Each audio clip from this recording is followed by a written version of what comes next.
Ассаламу алейкум. Алхамдулилля вассалату вассалам аля расулилля. Санта Клаус, Аяз ата, Дед Мороз ким өзү ал? Кайдан келди? Эмнеге 31 декабрь? Эмне үчүн карагай? Көпчүлүгүбүз кичинебизде бул жалган нерселерге ишендик. Келиңиз ушул Аяз атанын жаңы жылдын чыныгы жүзүн ачалы. Бул масканын аркасында кимдер турат? Биринчи карагай ёлкадан баштайбыз. Север, түндүк, Аляска сыяктуу жайларда өтө катуу суук болгондуктан адамдардын көбү бул суукка чыдай албай өлгөндөр көп болгон. Кийин адамдар токойдо бир жалгыз дарак суукта да, шамал, кар, борон болсо да бир калыпта жапжашыл болуп турган карагай жөнүндө кабар табышат. Бул карагайды ыйык, жан берүүчү касиети бар деп, токой кудай деп ишенишет. Адамдар бул карагайды үйлөрүнө алып келишип, тумар катары үйүнө илип коюшат. Бизди сактайт деген этикат менен токойдогу жашыл карагайды ыйык касиети бар деп, ага жакын болуу үчүн ар кандай иштерди кылышкан. Тегеренип айланган, курмандык чалышкан. Эң негизгиси бул курмандык адамдар болгон. Ички ичеги органдарын бул карагайга илишип, ёлканы кызыл канга боюшкан. Караңызчы, жүрөк эмнеге байланып атат. Андан кийин адамдардын ордуна жаныбарларды курмандык кыла баштайт. Өлгөн жаныбарлардын баштарын бул карагайга илишкен. Алардын чиркөөсү бул нерсеге өтө каттуу тыюу салгандан кийин бул макачылар ичегилердин ордуна ичеги сыяктуу материал, баштардын ордуна мына ушул сыяктуу тоголок шаарларды илише баштайт.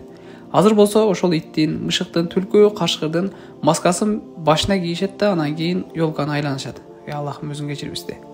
Эми Санта Клаус.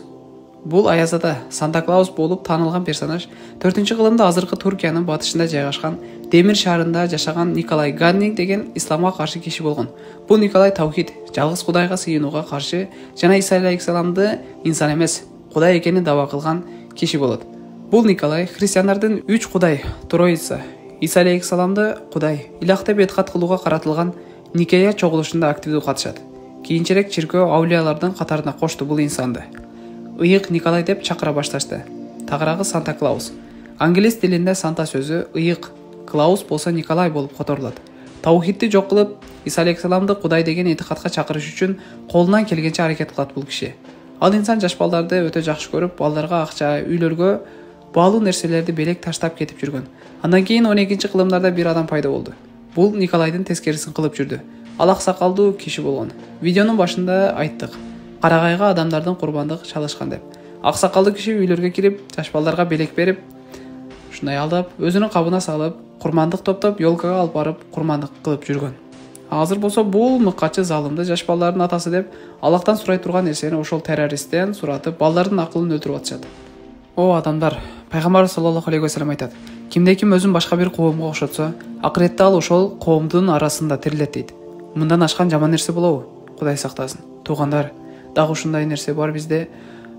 Жаңы жылды кандай тосуп алсаң, бул жылың ошондой болот деп колуна арак, вино, шампанский кармап, токчулуктун, молчулуктун жылы болсун деп, ошол ит ичпеген арам нерсени ичип дуа кылат. Сенин дуаң кабыл болобу беле? Колуңдагы нерсе арам болуп атса, Алла тыйган нерсе болуп атса, сен Алланын буйругуна каршы келип атсаң, адам баласы. Сени бир тамчы суудан жаратып, эненин курсагында сиздей-көбүзгө ырыскы берген ким? Убакыт, заман, календар, жүрөктөр кимдин колунда? Ата-энелер силерден суранабыз. Балдарыңарды куруу жалган нерсе менен алдабагылачы, суран силерден. Бөтөн элдин ыплас маданияты менен балаңарды суугарбагылачы. Барыбызга хидаят берсин Аллахым. Бул нерсени жасаган белеңиз. Колубуз тоң батса да, өз колорубуз менен жасаган Аяз ата болсо, бул чыныгы идол, бут экен. Буну билет белеңиз. Субханалла. Караңызчы, шайтан алейхилана бул ыплас нерселерди биз үчүн кооз кылып көрсөтүп койгонун. Адамдар аны жасап, сууктун, кыштын кудайы дешип сыйынышкан экен. Өткөн күндөргө истигфар, тооба кылалы, кадырлуу туугандарым. Бул айтып аткан нерсе жеңил нерсе эмес. Кайдыгер болбоңуз. Аяз атанын жанында жүргөн аяз кыз Снегурочкага келсек, ошол шаардагы бойдок сулуу кызды тандап, ёлкага чечиндирип, байлап коюшкан. Аны ошол карагайга курмандык кылышкан. Канчалык тез катып өлсө, курмандыгыбыз кабыл болду деп ишенишкен. О менин кыргыз, өзбек, казак туугандарым, жакшы эле түшүнүп аласыз деген үмүттөбүз. Келгиле бул ыплас арам нерседен колубузду тарталы. Негизинен ойлонуп көргөн белеңиз бул нерселерди. Мен эмне үчүн кылып атам? Мен эмне кылып атам өзү деп. Мусулман адам эрчиме болбойт. Көпчүлүк кылып атат го, мен да кошулуп кое берейинчи, бар эле кылып атат го, мен да кылып көрөйүнчү, элдер кылып атат го деп эргешип кете бербейт. Мен мусулманмын деген адам. Абу Саид аль-Худри разияллаху анхудан азыркы күнүбүзгө айтылган хадис. Пайгамбар саллаллаху алейхи вассалам айтат: силерден алдыңкы яхуди жана насаралардын кылган иштерине карышма карыш эргешесиңер. эгер жыландын тешигине кирсе, ошол тешикке да киресиңер деди. Сахабалар: "Я Расулаллах, насрони яхудилерди ээрчип кетебизби?" дегенде, "Анан кимдерди айтып атам мен?" деди пайгамбарыбыз Мухаммад саллаллаху алейхи вассалам. Чындыгында эргешпей атабызбы? Кийингенерибиз, үрп адаттар ким айта алат эргешпей атабыз деп? О туугандарым, бир адам акыретте ким менен тирилет? Кимдерге окшоштук кааласа жана кимдерди жакшы көргөн болсо, кайсы бир коомго өзүн окшоткусу келсе, ал адам ошолор менен акыретте бирге тирилет. Кудай сактасын. Мусулман адамга гайри диндеги адамды жаңы менен деши мүмкүн эмес.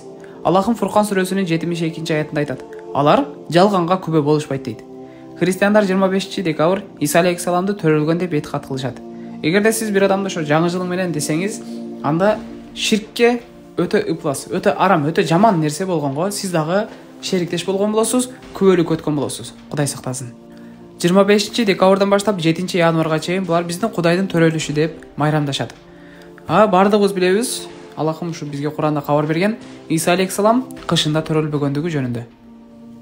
Жаңы курма дарагы пышканда төрөлгөндүгү жөнүндө бизге кабар берет.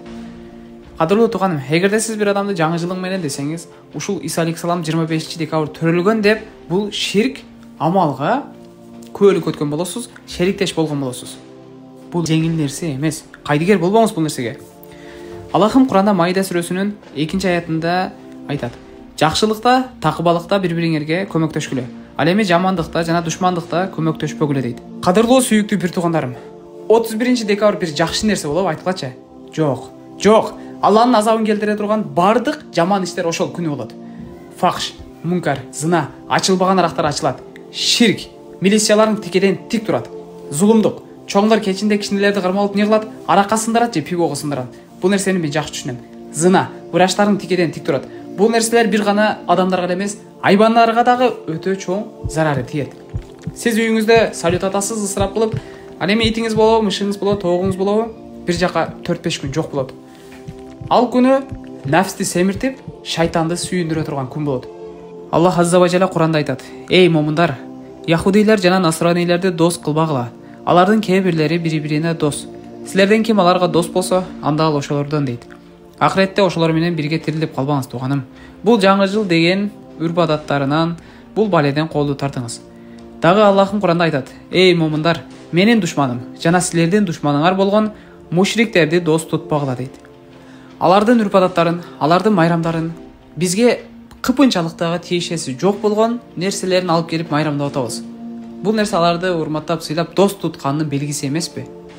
Кадырлуу тууганым, көрөрман, бул видео мойнуңуздагы аманат. Башкаларга жеткирүүңүз милдет. Биз сизден ошол нерсени талап кылабыз. Сураныч, башкалар менен бөлүшүңүз, сөзсүз айтыңыз, деңиз. Өзүңүз деле калып кетпесин. Ассаламу алейкум ва рахматуллахи ва баракатух.